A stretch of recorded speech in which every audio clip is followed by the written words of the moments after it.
of the Sebring Grand Prix. Ultra top off Mark Agley alongside him, and Blade Dragon Sonic and Jensen Olsen third form. Then it's Bravo, Rocket Quickly, Castillo, Sebastian Ocampo, Punk Vendetto, and Fong, and David Sarkiera for your top half to win. Then we've got Thiele Henley, Tom Leon, Carlos Eduardo, Aaron Silla, Devin Castro, Tachman Horn, Cable, Livery, Hart, Sato, and Bob Sarov. Here we are for the US Grand Prix in Sebring, this time for the first time in Formula 1, I think. 5 red lines to the US Grand Prix, and we are underway to start the race. Ultra off of the line has not got the better launch this time. It's been Adelaide who's got the softer compounded tyre compared to Ultra, and he takes the lead this race. Bogdassaro has a penalty for causing a collision. He's in P20 at the moment, making up 2 places on start, but he can quickly lose them. Olsen up into 2nd place. McLaren in a 1-2 position right now, so Campbell picks up a penalty there. So as we head down in the run to turn 4, Olsen on the inside line of his teammate, down the inside, but can't make the move. But nonetheless, it's great to see McLaren 1-2 here. Probably this should be his last race, if things do go to plan, with the active recovery. So he needs to try and show what he can do. He got 3rd last time, 1st on the road, but the penalty put him down 3rd by a marginal amount. If he was just a little quicker, he would have got 2nd. If he didn't hit Adelaide that race, he would have won that race. Most definitely. There's one kind of Ultra do is he goes very wide there. As he is the championship leader, he's got to get a move on, and he goes up into 2nd place then. The Ferrari down the inside, DRS enabled. As there we go, he's now free of one McLaren, and he's just going to chase the other. But now he is in a McLaren sandwich at the moment. Got a grid pretty divided on tyres today, as you can very much see. Most people are going for softs, however, there are quite a few mediums in there. Ultra is one of those people on mediums. Looking at his pace now, there is a good chance on softs he could do very, very well. So let's just see what goes on when the strategies come in play. Ultra does set that fast lap of the race though, which is crucial. So what can Adelaide do to defend this into turn 3? Is he going to try to take the defensive line? No, he takes the normal line. Ultra does not attack there.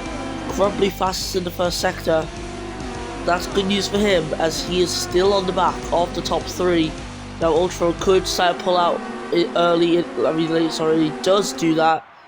Ultra moving up into 1st place here, and he shuts the door. No, he does not yet.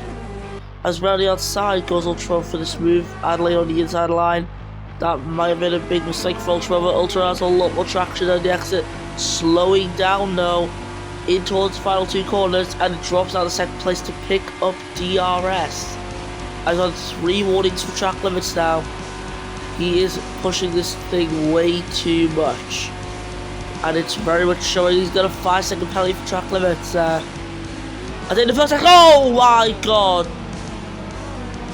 Ravo is out of this race, but who is that in the air? Oh wait, it was Eduardo. As Tom Leon goes straight into them. And yep, cars are hitting each other further back. Livery's got a penalty, Van Horn's got a penalty. See that virtual safety car deployed, and I'm not surprised.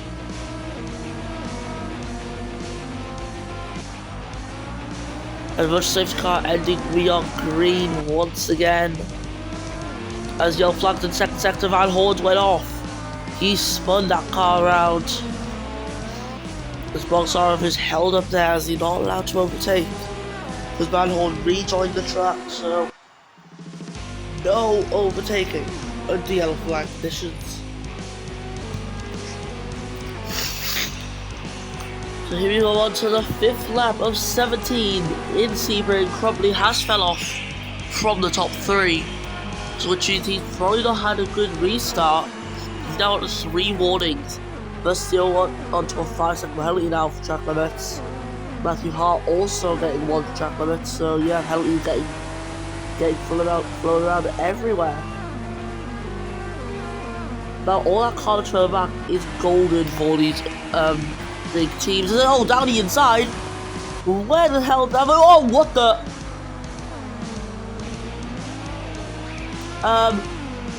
Since when did the cars get the ability to jump? Okay, big incident. Big incident, without a doubt. But also, we're gonna have to praise Crumpley for that overtake. On Ocampo, it was really good that. He just lunged into that corner. As Adelaide coming into the pit lane to get rid of his soft tyres. And there we go, onto another set of softs. There we go, let's just see what he can do now. Now, we can't see the visible tyre wear due to the new graphic settings. So that could make it a little more interesting. It could. There is a possibility, so yeah, I didn't even pay attention to the fact that tyres are actually worn. But yeah, Crumpley now promoted into third place due to what happened before. Eduardo on a 3 warnings now for track limits. So that's not good for Williams driver who's down P16 as Crumpley goes around the outside and he hits the wall! Right at the final corner, somehow survives it. But that Renault has got damage to its car. So, oh, he's got to be careful. He's into the wall and he's out of the race. Oh, what a way to possibly end your season. In the barriers. You know, Buja looking very promising for Crumpley. Great pace, definitely the best driver in that race. Just a slight contact penalty that gave him the penalty is what cost him the win in the end. He's still got a podium in the end though, so it's really good for him. But yeah, he's out the race now. He was planned to only be in for 2 races and that was his second race. So what can Ultra do now? Because he's got a really good restart compared to the people behind him, so that means he is free to push this. The final part of the stint he can really push. As ahead of him is Van Horn, I think. No, Sato. There's Sato right in front of him. And Sato himself is on fresh hard tyres. 5-second penalty for Tom Leon for causing a collision into the pits as well. Comes down Fong. And it's going to be moved from softs to another set of softs. Drivers are liking the soft at the moment. I'm telling you that right now. As also 5-second penalty for track limits. Not good for him. So but just like he's on hard, so he's going to the end of this race, I think. Max Adelaide gets a 5-second time penalty, the former race leader. The Vandel's just picked up another one as well. He's now with a penalty in 12th. As Lamfog moves up into 11th position. And there we go. Easy move for the Renault driver. So Van Horn penalty living on a 3 warnings here. Penalties are coming now left, right and centre. So yeah, it's just a bit awkward. Ocampo waiting to serve penalties. He moves on to mediums after 8 laps on his tyre.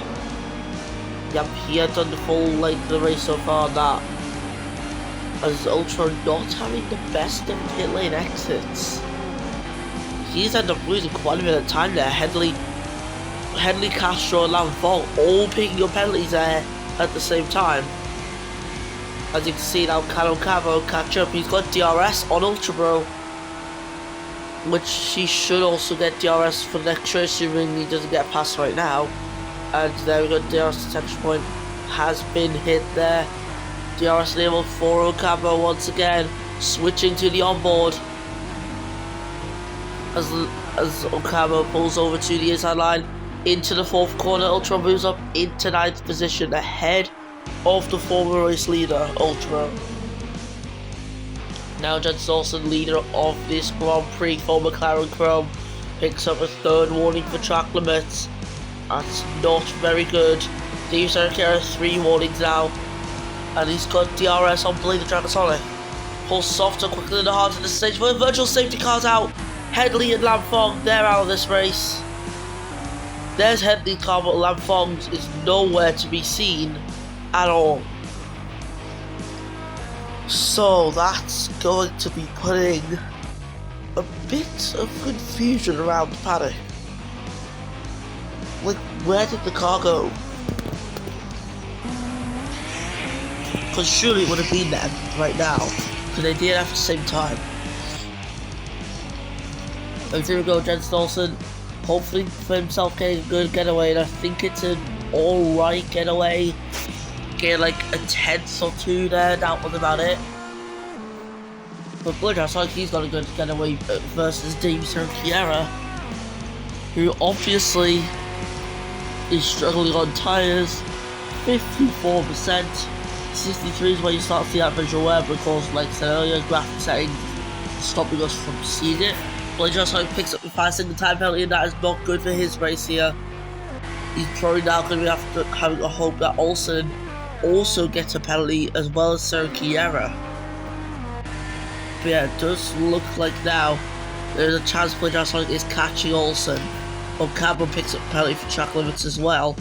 Ultra is right behind him, still behind Ocabo, which that surprises me, to be honest.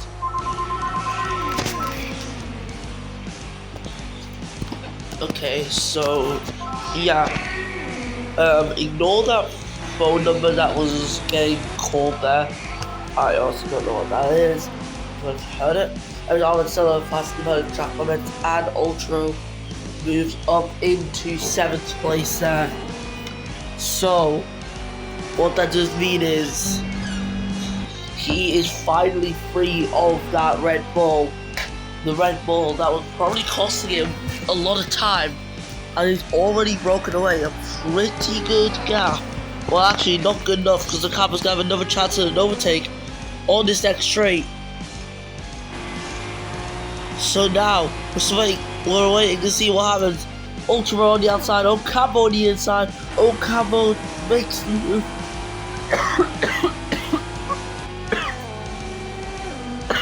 Sorry, my apologies.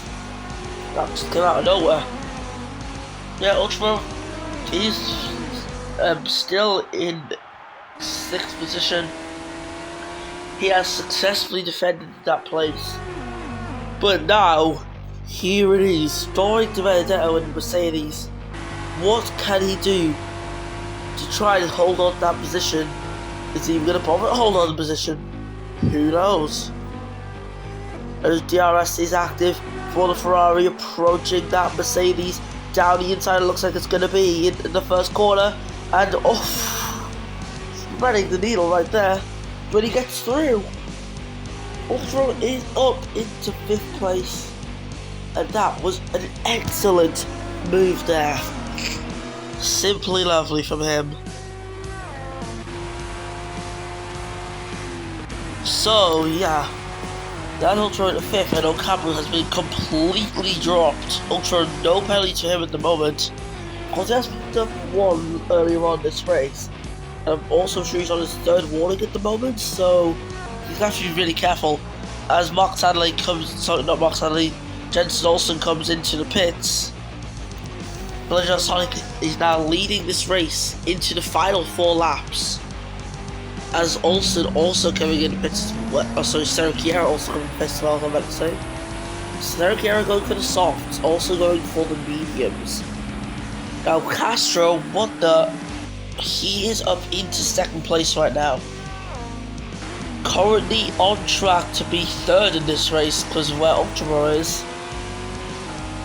Now, he's got a lot of work to do because there's 4 laps left in this race. His tyres are down on 53%. That's still a good amount of tyre left.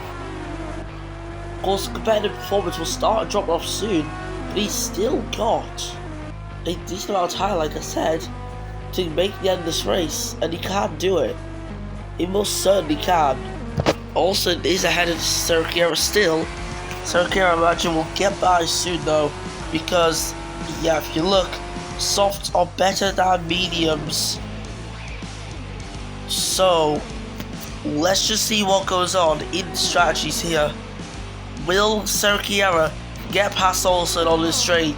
Duverdale's coming in the pits. He's not happy with the way his tires are at the moment. Will Sergio get ahead into turn 1? It looks like he's going to go for it.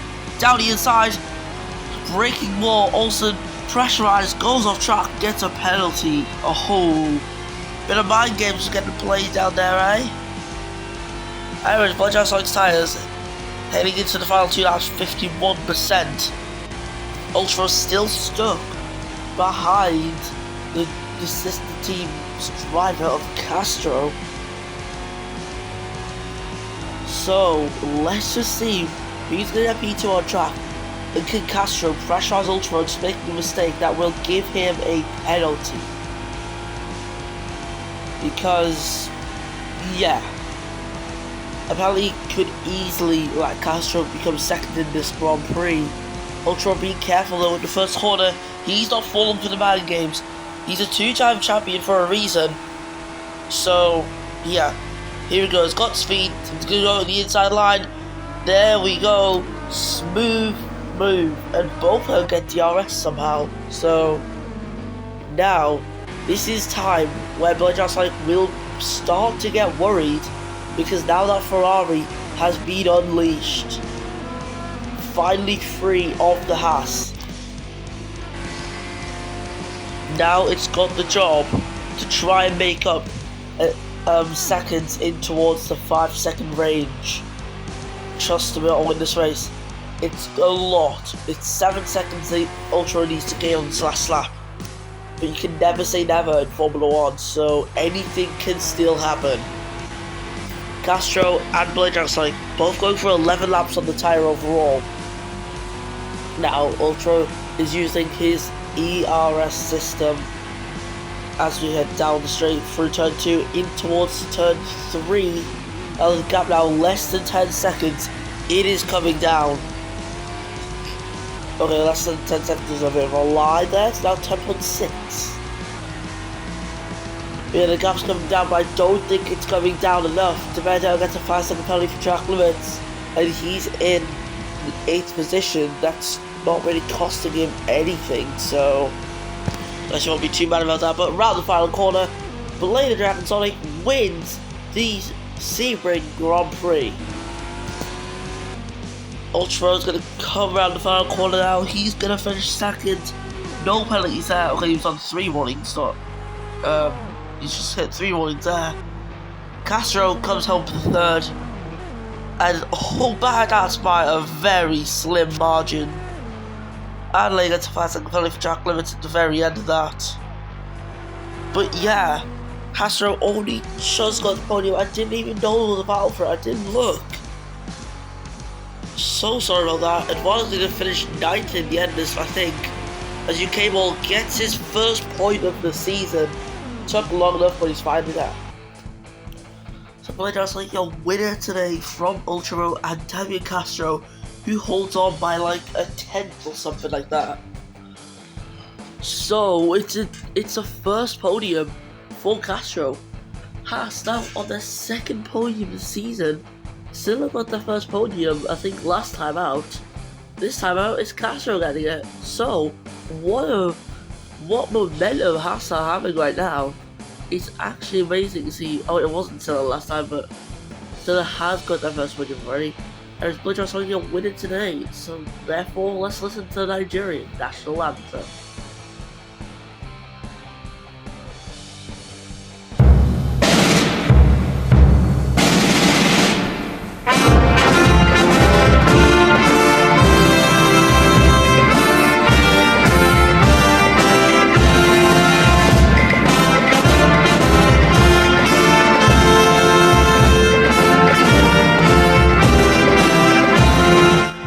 Sergio gets 4th from Sebastian Cameron, Jensen Olsen. Then we have Mark Sadley, Dominic Landau, Carson Marlowe, UK will finally scoring a point this season, then Sebastian, Tackman Horn, Aaron Silla, Livery, Tom Leon, Matthew Hart, and Akari Sato. The retirees being Henry Fong, Crumley, Longsarm, and Bravo. And with that, we are done with the US Grand Prix at Sebring. We'll see you next time in Hockenheim when F1 Classic returns for the final 4 races. See ya!